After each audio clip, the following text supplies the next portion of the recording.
बड़े एक मुन जावना पाती बड़ा गर्मी बड़ी आराम करेंदी पे एक कलर का महीने लायमदा और रुक ना आसने अंदर घर चाह पानी पीती चलिए खलार चाल मेरा और मैं बचपन दा बेली है टोर में अंदा किया बोल उठा खलार मैं धक्का ना यार मैं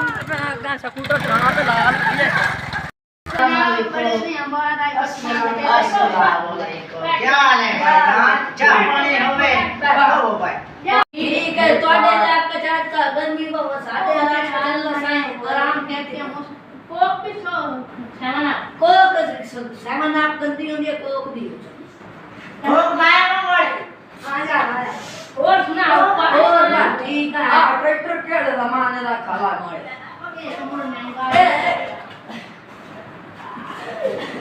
केड़े जमाने दा पता नहीं गरीब किसा पकाई ने सानू कोई खवाला चाह पानी और टुकर और किसा सब